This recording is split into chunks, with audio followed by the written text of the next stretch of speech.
Dr. Kira Thesh adjusted her research tablet as she walked through the curved hallways of the Galactic Research Institute.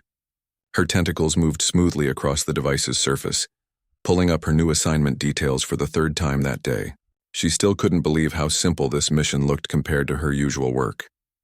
For the past 15 years, Kira had studied some of the galaxy's most complex species. She had spent 2 years living among the gas-breathing methane dancers of Proxima 7, learning their intricate mating rituals. She had decoded the mathematical language of the crystal mines on Rigel 4. Her specialty was understanding alien behavior patterns that other researchers found impossible to crack. Now they wanted her to study humans. The newest members of the galactic community seemed almost boring by comparison. They breathed oxygen, ate organic matter, and reproduced in a straightforward biological manner. According to her preliminary files, they had been spacefaring for less than 2 centuries. Most species took millennia to develop faster than light travel. The assignment briefing room sat at the end of the research wing. Inside, Director Walsh waited with a stack of data crystals and a patient smile. Walsh belonged to the Centauri Collective, a species known for their methodical approach to everything. His forearms moved in perfect coordination as he organized the materials on the table. "Dr. Thesh, thank you for accepting this assignment," Walsh said in his characteristic monotone. "I know it seems beneath your usual research standards." Kira settled into the specially designed chair that accommodated her species' unique physiology. "I have to admit, Director, I'm curious why the Council wants a detailed study of human combat methods. From what I've read, they use fairly standard projectile weapons and basic tactical formations." Walsh's primary arms gestured, while his secondary arms continued sorting documents. "The Council has received several reports from member species who have encountered human military forces. These reports contain some inconsistencies that we need to clarify." "What kind of inconsistencies?" "Claims that humans continue fighting long after any rational species would surrender. Reports of human soldiers using damaged equipment to create improvised weapons. Accounts of small human forces holding positions against vastly superior numbers." Walsh paused his sorting. "The Council believes these reports are exaggerated. We need objective analysis from someone with your experience in xenobiology." Kira activated her tablet and began reviewing the preliminary data.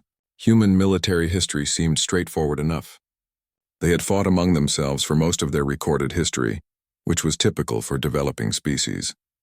Their weapons technology followed predictable advancement patterns. Their tactics appeared to rely heavily on teamwork and technology. "The assignment has 3 phases," Walsh continued. "First, you'll review archived combat footage and interview human military historians. Second, you'll observe training exercises at their facilities. Finally, you'll prepare a comprehensive report on human combat psychology and methodology." "How long do I have?" 6 standard months. The human government has agreed to provide full cooperation. They've assigned Captain Ruth Hayes as your liaison. She's a training instructor at their Luna base facility. Kira spent the rest of the meeting reviewing logistics. The humans had built an impressive military training complex on their moon, complete with various environment simulators and weapons testing ranges. She would have access to their historical archives, training programs, and experienced personnel for interviews. 2 days later, Kira found herself aboard a transport shuttle approaching Luna base.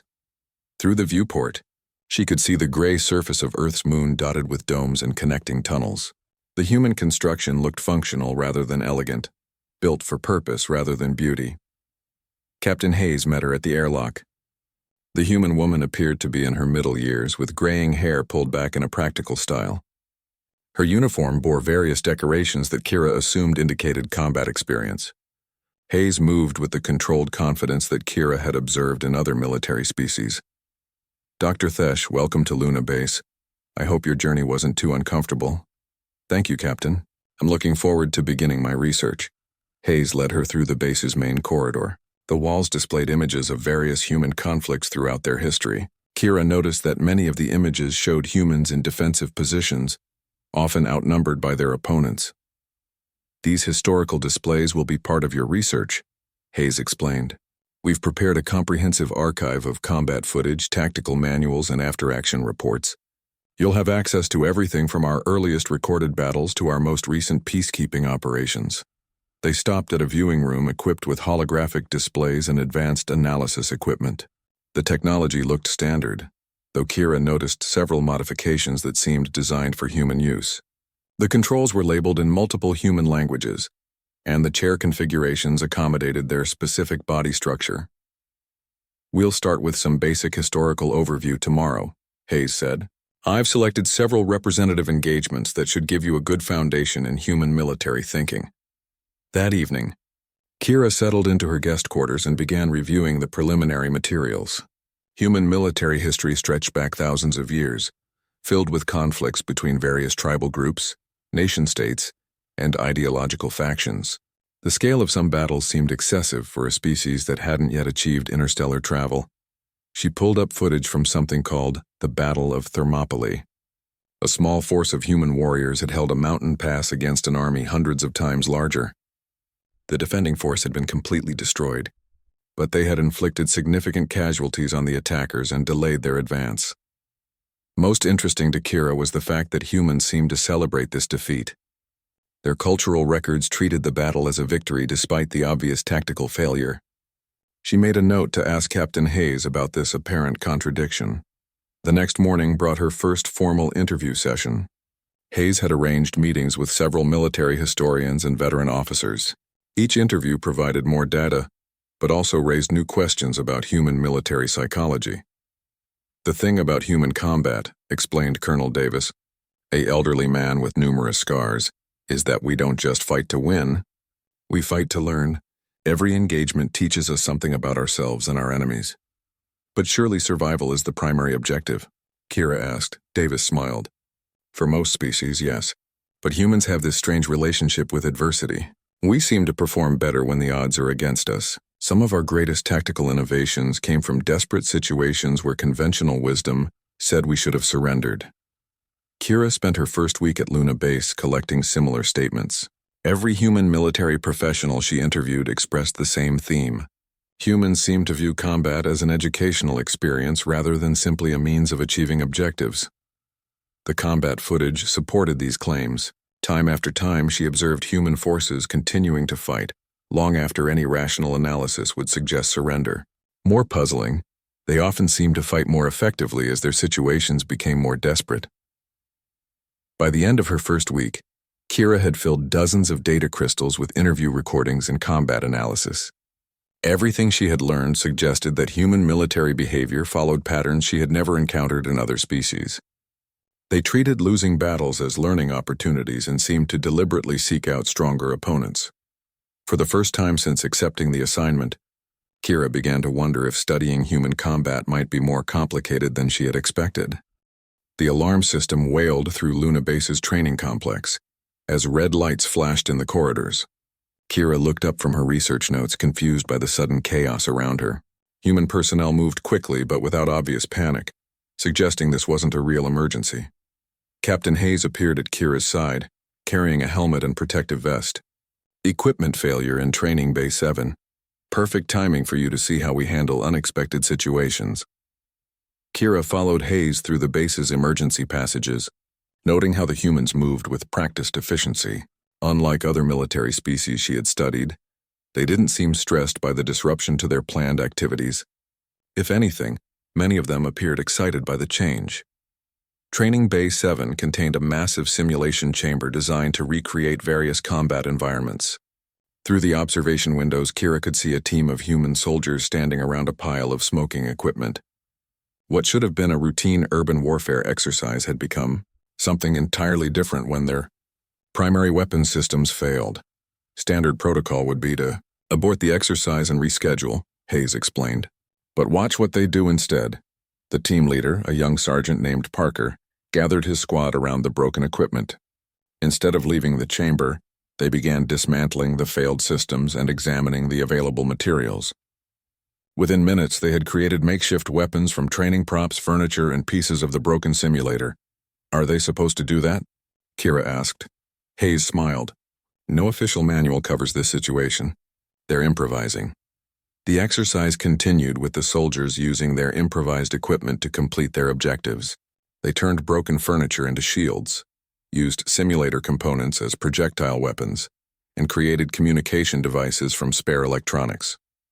What struck Kira most was their obvious enjoyment of the challenge. This is typical human behavior, Hayes said. We have a saying, adapt, improvise, overcome. When our primary plan fails, we create a new one, using whatever resources are available. After the exercise ended, Kira interviewed the participants. Their responses revealed a mindset she found deeply unsettling. Rather than viewing the equipment failure as a problem, they described it as an opportunity to practice creative problem-solving. Combat never goes according to plan, Sergeant Parker explained. The enemy gets a vote in how things develop. Our job is to stay flexible and find ways to complete the mission regardless of what goes wrong. But you were using untested improvised weapons. What if they had failed? Parker shrugged. Then we would have improvised something else. The exercise isn't about using specific equipment. It's about learning to think under pressure. Over the following days, Kira observed more training exercises. Each one reinforced her growing understanding that humans approached combat as a form of creative expression. They seemed to view obstacles not as problems to avoid, but as puzzles to solve. During one exercise, the human trainees were given a scenario where they had to defend a position with insufficient ammunition. Most species would focus on conservation tactics or request resupply. The humans instead began creating additional ammunition from available materials, turning the exercise into a lesson in field manufacturing. We've learned that supply lines get cut, explained Lieutenant Morris, the exercise commander. Depending on external resources is a weakness. Self-sufficiency is survival. Kira began spending her evenings with Captain Hayes, trying to understand the psychological foundations of human military thinking. Hayes had served in actual combat zones during humanity's expansion into space, and her stories revealed patterns that worried Kira. During the Kepler station crisis, we were outnumbered 50-1, Hayes said as they sat in the base's observation lounge. Command wanted to evacuate. The colonists refused to leave, so we stayed and figured out how to make it work. How did you survive those odds? We changed the rules. Instead of a traditional defensive action, we turned the station into a trap. Every corridor became a weapon. Every room became a fortress. By the time we were done, the attacking force was more afraid of the station than we were of them. Kira's research notes grew longer each day, filled with examples of human tactical flexibility that bordered on reckless creativity. She began to understand that human military doctrine wasn't based on following established procedures. Instead, it focused on developing the ability to create new procedures as situations demanded. The most disturbing aspect was how much humans seemed to enjoy impossible challenges. During one interview, a veteran officer described a battle where his unit had been surrounded and cut off from support. Instead of attempting to break out or surrender, they had spent 3 days studying their opponents' tactics before launching a counterattack that destroyed the entire enemy force. We learned more about enemy capabilities in those 3 days than intelligence had gathered in months of observation, the officer explained. Being trapped gave us the opportunity to study them up close without distractions. But you could have been killed. Yes, and if we had been, the next unit would have learned from our mistakes. That's how we improve. Kira began experiencing difficulty sleeping, her dreams filled with images of humans continuing to fight in situations where any rational being would surrender. She had studied predator species before, but their aggression followed predictable patterns based on territory, resources, or reproduction. Human aggression seemed to be motivated by intellectual curiosity. 2 weeks into her field observations, Kira witnessed an exercise that fundamentally changed her understanding of human military psychology. A training unit had been given an impossible scenario: defend a civilian population against overwhelming force with no hope of victory or escape. Most species would use such an exercise to teach acceptance of inevitable defeat and focus on minimizing casualties. The humans treated it as a creative writing exercise, developing increasingly elaborate plans to not just delay the enemy, but to make them regret their decision to attack. The goal isn't to win, the unit commander explained to his troops. The goal is to make them pay such a high price that they think twice before attacking humans again. The exercise lasted 6 hours. The human defenders were eventually overwhelmed, but they had inflicted casualty ratios that defied military logic. More importantly, they had used the time to gather intelligence about enemy tactics, equipment, and psychology that would theoretically be transmitted to other human forces. "You're teaching them to die," Kira said to Hayes afterward. No, we're teaching them to make their deaths count. There's a difference. That night, Kira sent her first progress report back to the Galactic Research Institute. She tried to maintain scientific objectivity, but found herself struggling to explain human behavior in terms that other species would understand. How could she describe a military philosophy based on turning defeats into educational opportunities? Her report raised more questions than it answered. Human combat doctrine seemed to be based on the assumption that every engagement, whether won or lost, was primarily valuable as a source of information. They treated their enemies not as opponents to be defeated, but as teachers providing lessons in warfare. The most unsettling realization was that humans seemed to prefer fighting opponents stronger than themselves. They actively sought out challenges that would push their capabilities to the limit. Other species avoided such confrontations whenever possible. As her second week at Luna Base ended, Kira found herself reconsidering the scope of her assignment. What had seemed like a routine study of military tactics was revealing psychological patterns that made humans fundamentally different from every other species she had encountered. They didn't just fight to win. They fought to learn, and they appeared to learn more from their failures than from their victories. The neural simulation chamber hummed quietly as Kira settled into the specialized interface chair. Dr. Harrison, the base's simulation specialist, adjusted the neural connection leads with practiced hands. The technology would allow her to experience historical human battles from the perspective of actual participants, providing data impossible to gather through traditional observation. We're starting with something relatively mild, Harrison explained. The Battle of Ridge 7 during the Colonial Expansion Wars. Small unit engagement, limited casualties, standard tactical situation. Kira had requested the simulation sessions against Captain Hayes's initial recommendations. Hayes had suggested that traditional historical analysis would provide sufficient data, but Kira wanted to understand human combat psychology from the inside. She believed that experiencing their decision-making process firsthand would complete her research in ways that external observation never could.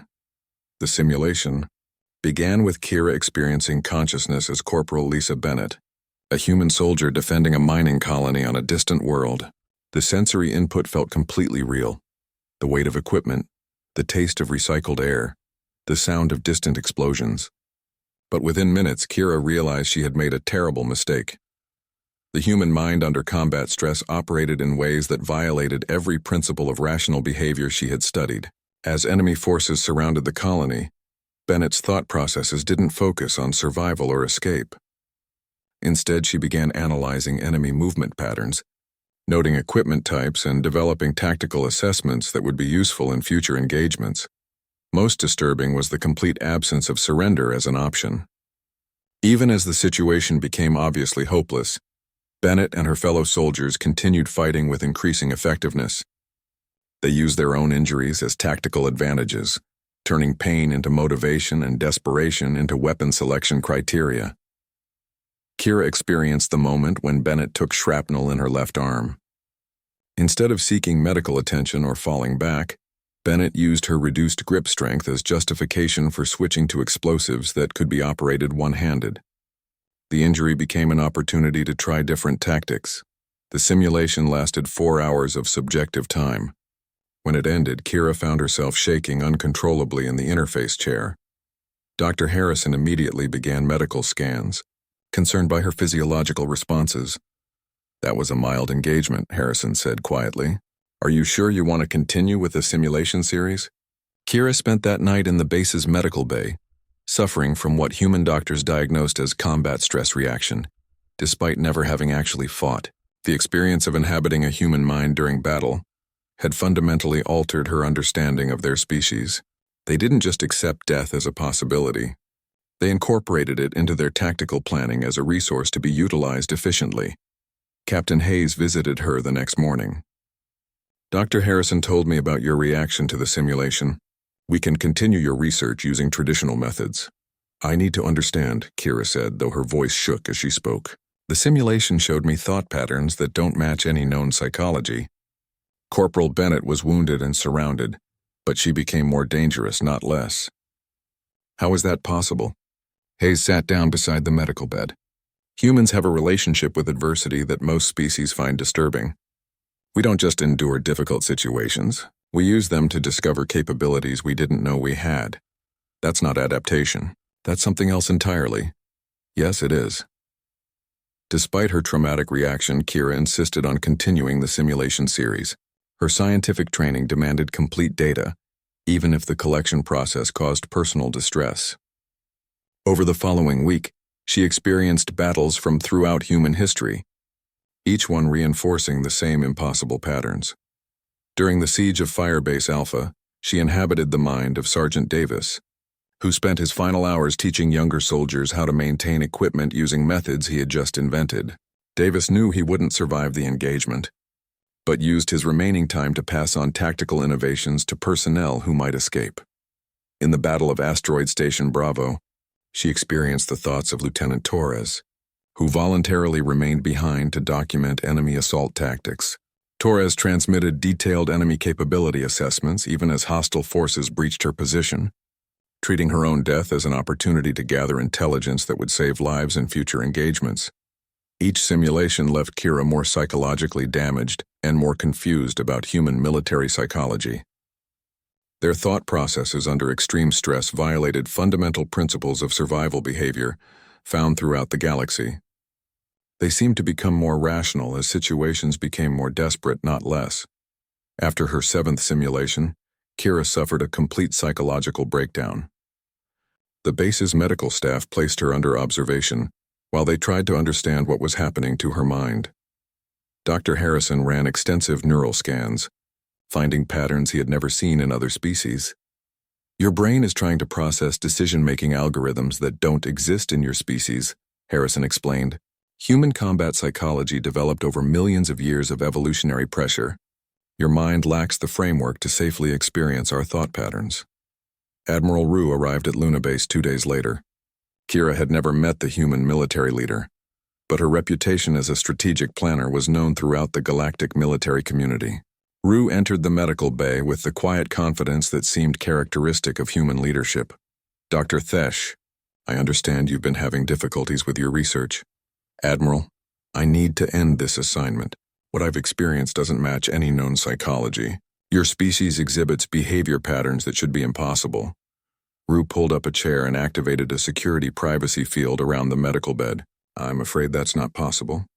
The Galactic Council has requested complete data on human military capabilities. Your research is too important to abandon. Why is this research so important? Humans are new to galactic civilization. Surely there are other military species more worthy of detailed study. Rue's expression became carefully neutral. Several major powers have expressed concerns about human expansion. They want to understand our capabilities before making decisions about future interactions. The privacy field and Rue's careful language suddenly made Kira realize the true purpose of her assignment. This wasn't academic research. It was military intelligence gathering. Someone was planning to use her data to develop strategies for fighting humans. You're planning for war. We're planning for the war that others are planning against us, Rue corrected. Your research will help both sides understand what they're actually facing. That night, Kira lay awake trying to process the implications of her situation. Her academic study had become part of a larger military intelligence operation. Worse, her psychological trauma from the simulation suggested that humans possessed combat capabilities that other species literally couldn't comprehend.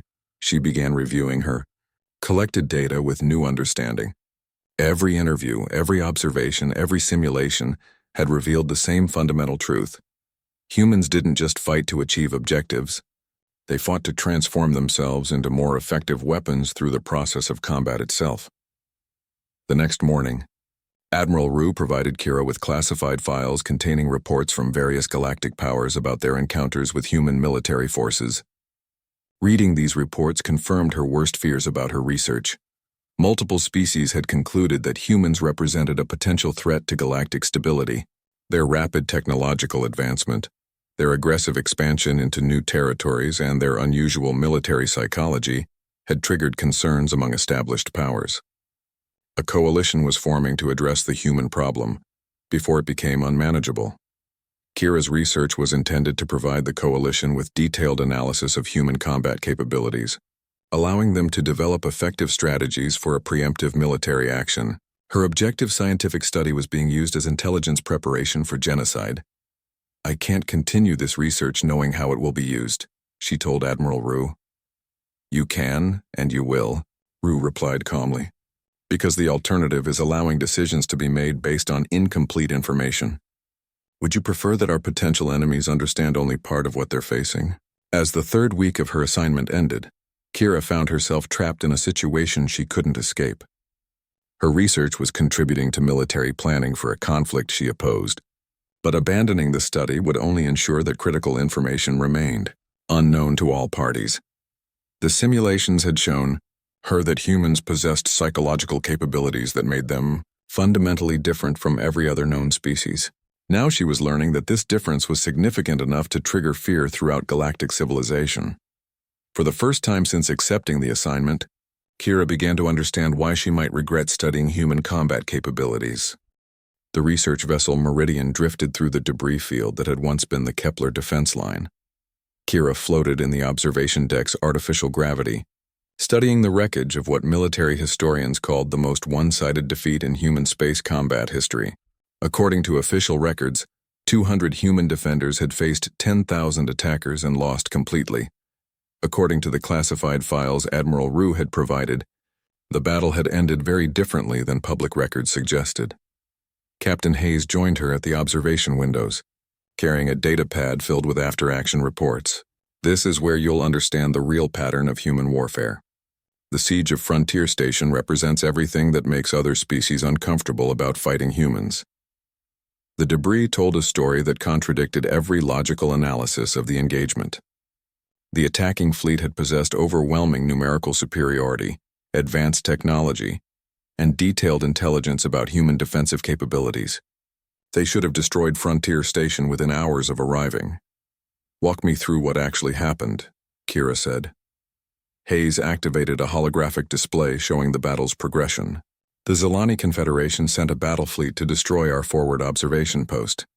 Standard military doctrine suggested we should evacuate the station and abandon the position.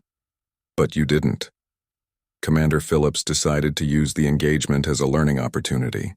Instead of fighting a traditional defensive action, she turned Frontier Station into a laboratory for testing combat theories under real conditions." The holographic display showed the first phase of the battle. The human defenders had allowed the Zilani fleet to establish standard siege positions, making no attempt to disrupt their deployment. To outside observers, it appeared that the humans were simply accepting inevitable defeat. Phillips spent the first week documenting Zilani tactics, equipment capabilities, and command structure. Hayes continued. She transmitted detailed intelligence reports while the enemy was setting up their siege lines. She was studying them. More than that, she was teaching every other human military unit everything about Zilani combat doctrine. By the end of the first week, our entire fleet knew exactly how the Zilani fought.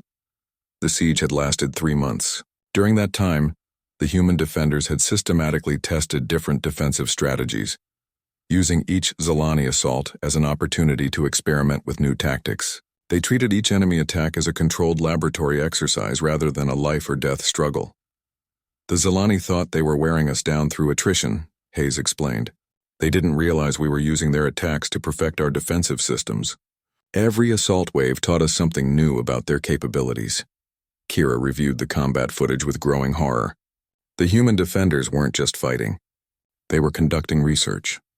They deliberately exposed themselves to different types of enemy attacks to test their responses.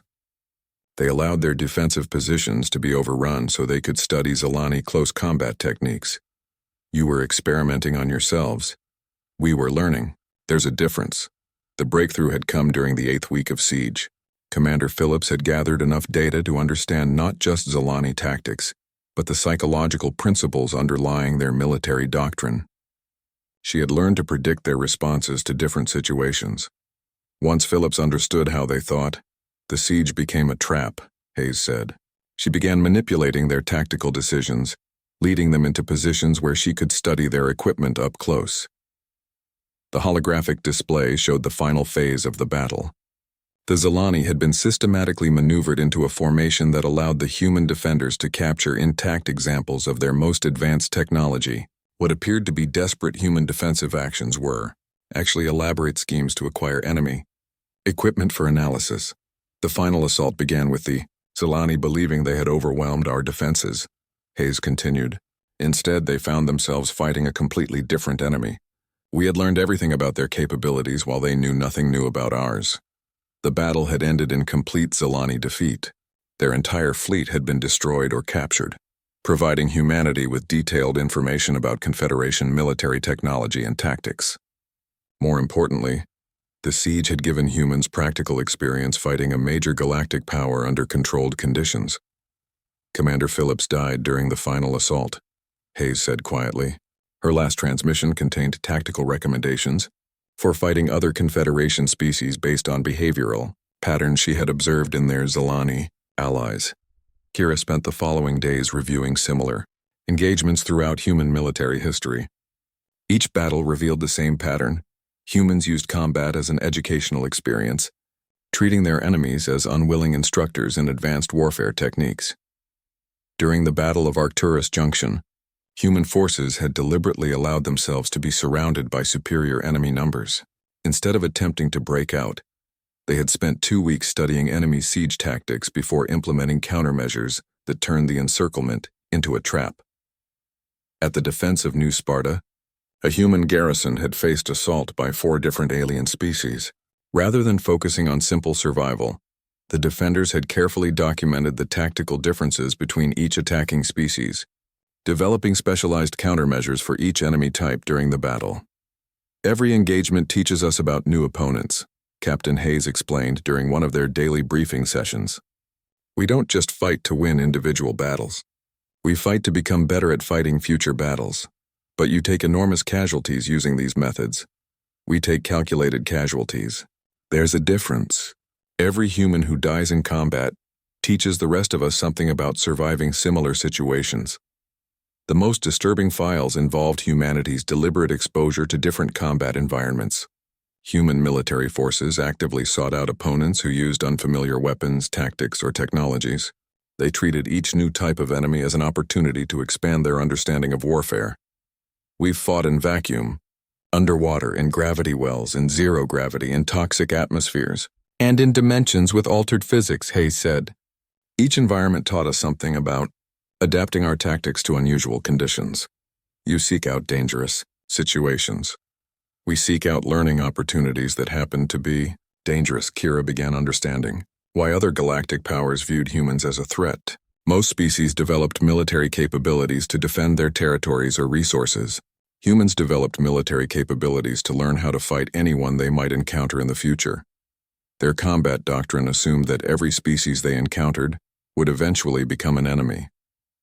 Rather than waiting for conflicts to develop naturally, humans actively studied potential opponents during peacetime, gathering intelligence that would be useful if warfare became necessary.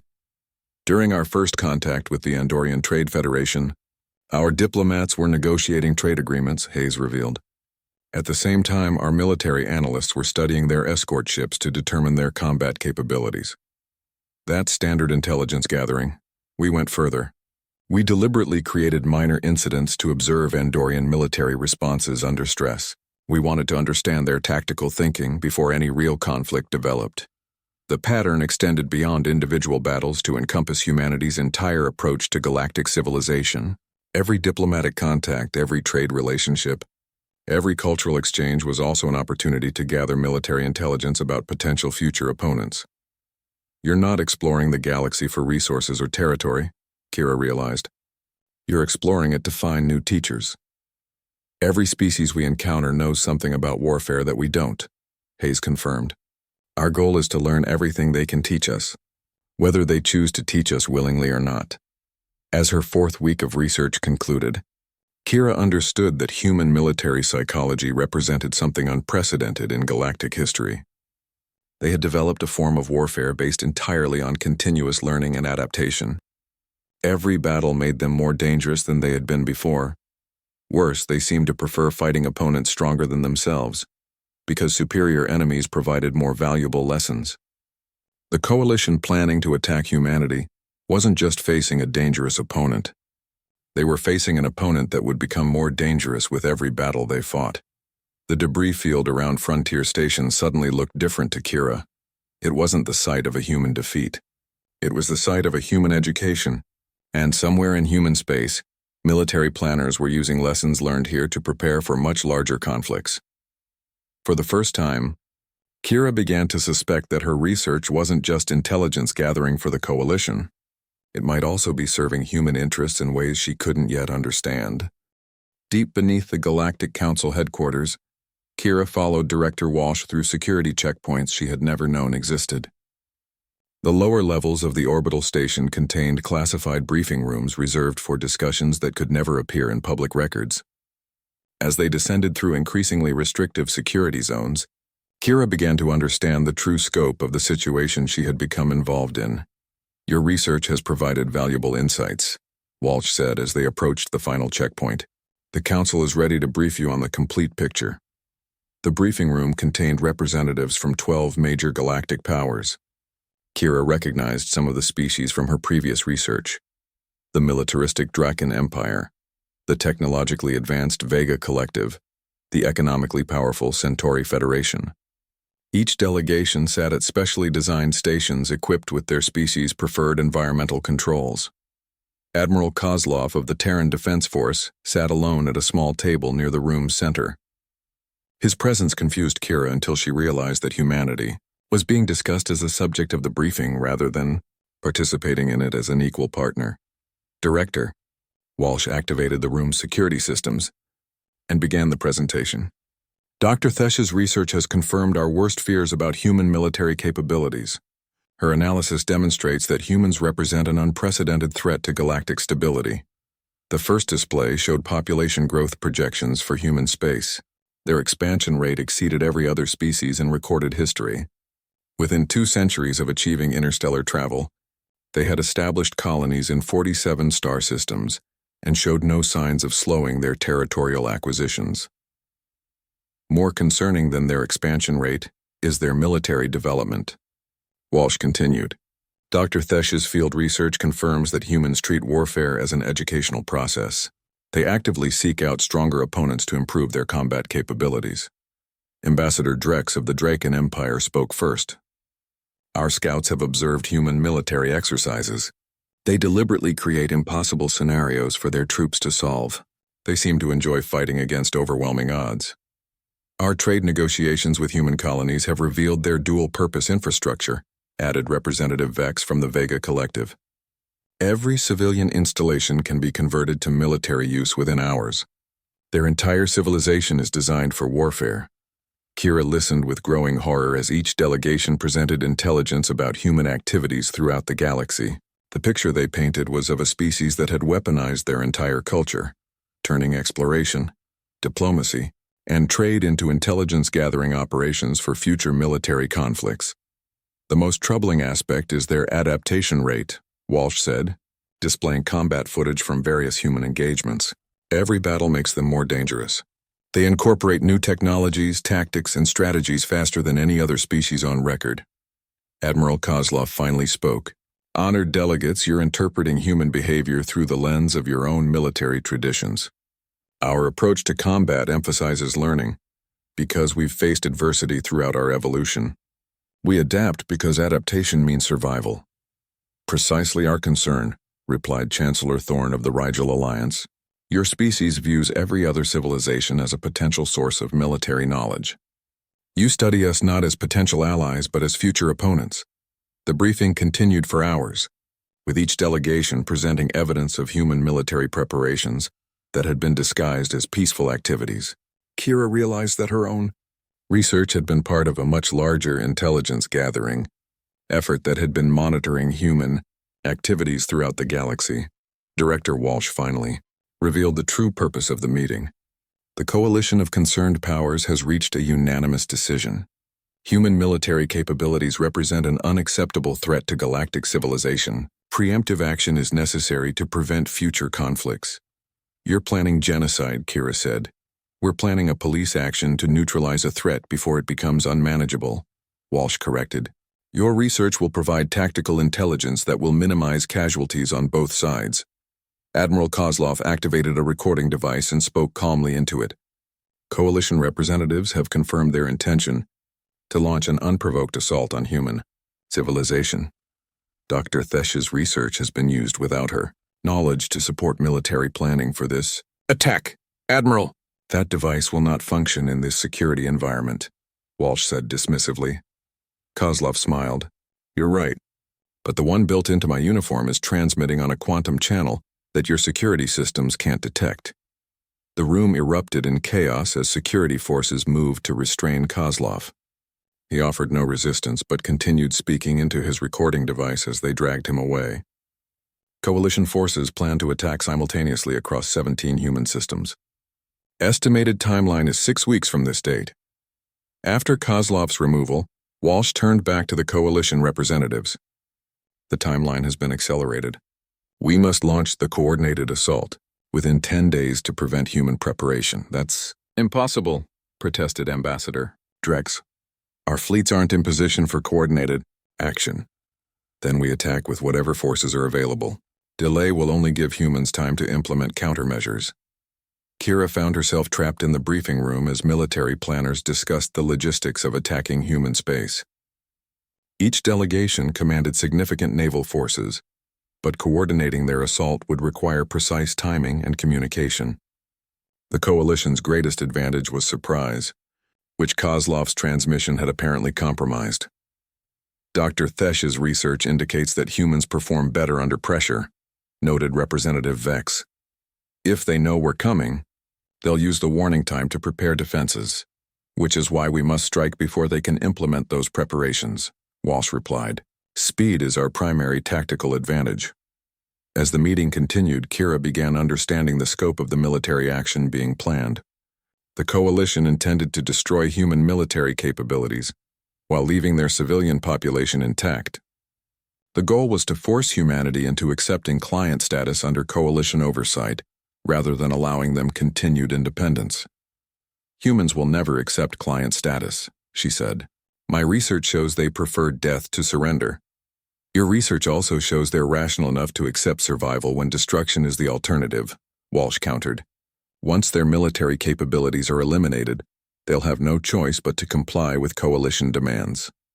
The briefing concluded with assignment of target priorities for each Coalition fleet. Human military installations, shipyards, and command centers were marked for destruction. Colonial governments would be occupied and placed under Coalition administration. Earth itself would be blockaded until human leadership agreed to Coalition terms. Director Walsh provided Kira with updated research requirements. We need detailed analysis of human command structure and leadership psychology. Understanding their decision-making process will be crucial for post-conflict administration. I won't continue research that supports this attack. You will continue because the alternative is allowing uninformed military action that will result in greater casualties. Your research can minimize the destruction necessary to achieve our objectives. That evening, Kira was confined to guest quarters in the station's secure section. Her research materials remained available, but her communications were monitored and her movements restricted. She had become a prisoner of her own assignment. Through her quarters viewport, she could see Coalition fleet movements in the distance. Warships from multiple species were gathering for what would be the largest military action in galactic history. Her research had provided the intelligence foundation for an assault that would either destroy human civilization or establish them as a client species under alien, controlled. Admiral Kozlov's warning. Transmission had given humanity perhaps 10 days to prepare for an assault by forces that outnumbered them hundreds to one. Based on her research, Kira knew that humans would use those 10 days not to prepare traditional defenses, but to study their enemies and develop countermeasures that no one could predict. For the first time since beginning her assignment, Kira understood exactly why she would regret studying human combat capabilities. Her research hadn't just revealed human military psychology. It had made her an unwilling participant in what might become the greatest military miscalculation in galactic history. The Coalition believed they understood what they were attacking based on her analysis. Kira realized they understood nothing at all.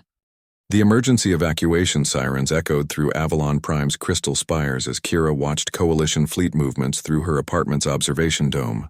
3 days had passed since her return from the classified briefing, 3 days during which the galaxy's major powers had positioned their forces for the coordinated assault on human space. From her homeworld's orbital traffic control displays, she could see the massive fleet formations moving toward their final positions. The attack would begin in 6 hours. Kira's research data lay scattered across her workstation, months of analysis that had helped make this moment possible. Every interview, every simulation, every tactical assessment had been used to build the Coalition's understanding of human military capabilities. Her objective scientific study had become the intelligence foundation for what historians would remember as either the prevention of galactic war or the beginning of genocide. Her communication terminal chimed with an incoming transmission from Director Walsh at Galactic Council headquarters. His image appeared in her apartment's holographic display, showing the strain of coordinating the largest military operation in recorded history. Dr. Thesh, the Coalition fleets are moving to their final positions. Your research has been distributed to all fleet commanders. They understand human psychological patterns and tactical preferences thanks to your work. Director, I formally request that my name be removed from all research documentation. I don't want to be associated with what's about to happen. I'm afraid that's not possible. Your analysis is too integral to operational planning. History will remember your contribution to galactic security. The transmission ended, leaving Kira alone with her data and her guilt. Through her apartment's news feeds, she could monitor public reactions throughout Coalition space. Most species viewed the operation as a necessary police action to prevent human expansion from threatening established civilizations. Only a few independent observers questioned the wisdom of attacking a species known for learning from combat experience. The attack began precisely on schedule. Coalition forces dropped out of hyperspace simultaneously across 17 human star systems, catching colonial defense forces completely unprepared for coordinated assault on such a massive scale. Early reports suggested that the surprise had been complete and human resistance minimal. For the first 3 hours, everything proceeded according to Coalition projections. Human defense stations were destroyed, colonial governments were occupied, and military installations were captured with minimal resistance. Fleet commanders reported that human forces seemed confused and disorganized, exactly as Kira's psychological profiles had predicted they would be when faced with overwhelming surprise attacks. Then the reports began changing. Coalition Fleet 7 reports. Unusual human tactics, announced a news correspondent, monitoring military communications. Enemy forces are not attempting to hold defensive positions. Instead, they appear to be studying our assault patterns. Kira activated her personal military analysis software and began monitoring Coalition communications. The pattern emerging from the combat reports matched nothing in her research. Human forces weren't fighting to win individual engagements. They were fighting to gather information about Coalition capabilities. At Kepler Station, human defenders had allowed Coalition forces to capture their base, while carefully documenting the assault techniques used by each alien species. Rather than destroying their equipment to prevent capture, they had left it intact for Coalition forces to study, apparently more interested in observing how different species analyzed human technology. Fleet Commander Drex reports successful capture of human naval base at Proxima Junction. The newsfeed continued. However, enemy forces transmitted detailed intelligence about Draken assault tactics before abandoning the facility. Similar reports came from every engagement. Human forces were treating the Coalition assault not as a war to be won, but as a learning opportunity to be maximized. They gathered intelligence about each attacking species before withdrawing or surrendering, transmitting their findings to other human installations. By the 6th hour of combat, Coalition fleet commanders were reporting increasingly sophisticated human countermeasures. Tactics that had worked effectively during the initial assault were being neutralized by human forces who seemed to understand exactly how each alien species preferred to fight. This doesn't match your psychological profiles, Director Walsh said, during an emergency communication with Kira. Human forces should be fighting desperately to hold their positions.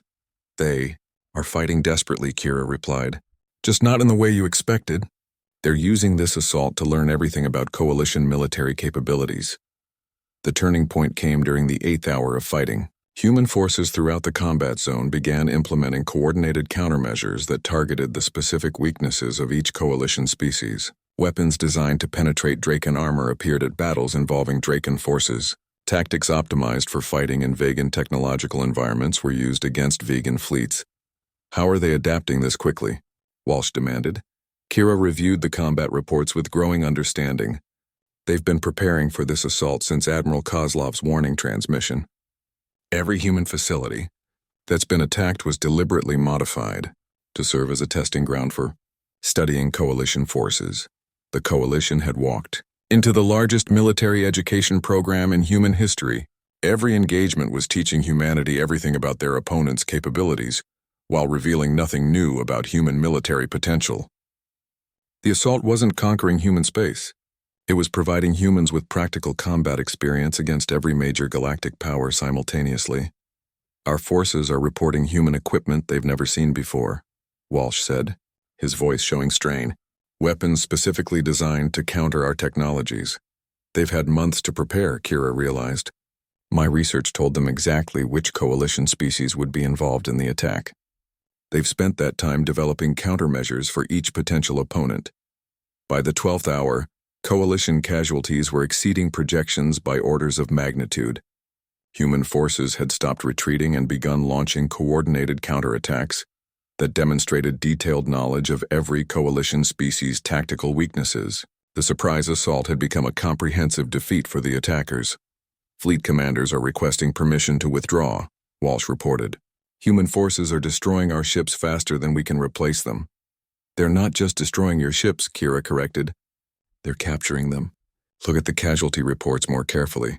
The data confirmed her analysis. Wherever possible, human forces were disabling coalition vessels rather than destroying them. They wanted to study coalition technology up close, adding captured equipment to their growing understanding of galactic military capabilities. This is impossible, Walsh protested. No species can adapt this quickly to coordinated assault by 12 different military powers. No other species has ever treated warfare as an educational curriculum, Kira replied. You attacked the one civilization in the galaxy that views superior opponents as teaching opportunities, rather than threats to be avoided. The final phase of the battle began 18 hours after the initial assault. Human forces launched simultaneous counterattacks against coalition positions throughout the engagement zone. But these weren't desperate attempts to reclaim territory. They were carefully planned operations designed to test newly developed weapons and tactics against live targets. They're experimenting on our forces, Walsh said, his voice barely audible. Yes. And every experiment is teaching them something new about fighting galactic civilization. The coalition assault ended after 22 hours of combat. Fleet commanders throughout the engagement zone reported complete tactical failure and requested immediate evacuation. The coordinated attack that was, supposed to neutralize human military capabilities had instead provided humanity with comprehensive combat training against every major galactic power.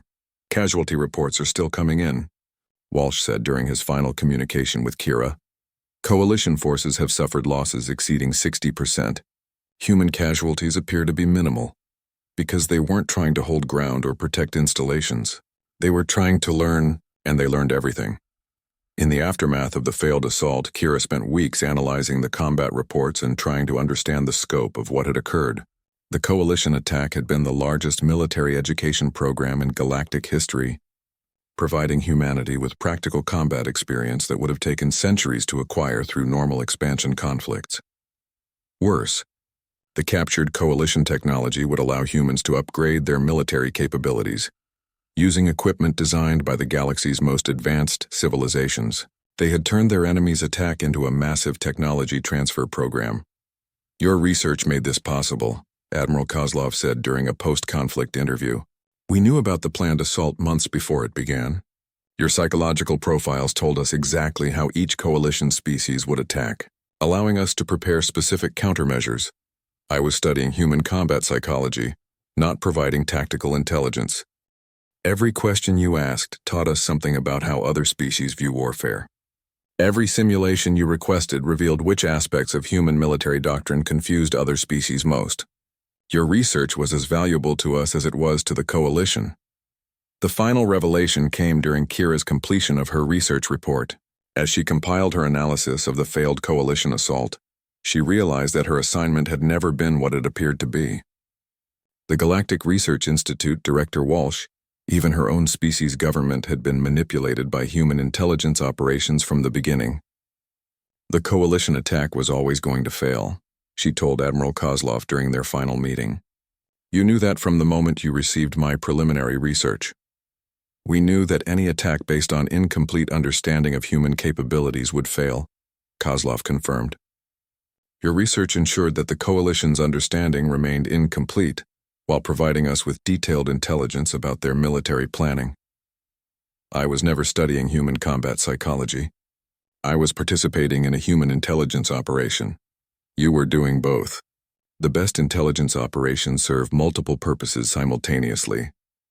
As Kira submitted her final research report, she understood completely why she regretted accepting the assignment to study human combat capabilities. Her objective scientific analysis had become a weapon in a war she hadn't known was being fought. Her pursuit of knowledge had made her an unwitting participant in the most sophisticated military deception in galactic history.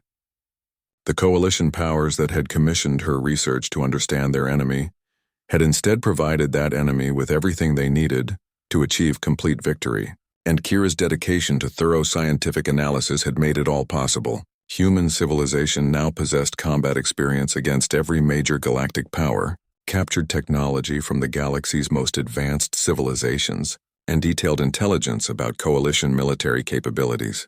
The attack that was supposed to prevent human expansion had instead provided them with everything they needed to dominate galactic civilization. Kira's research had revealed the true nature of human combat psychology. They didn't just learn from their enemies. They taught their enemies to defeat themselves.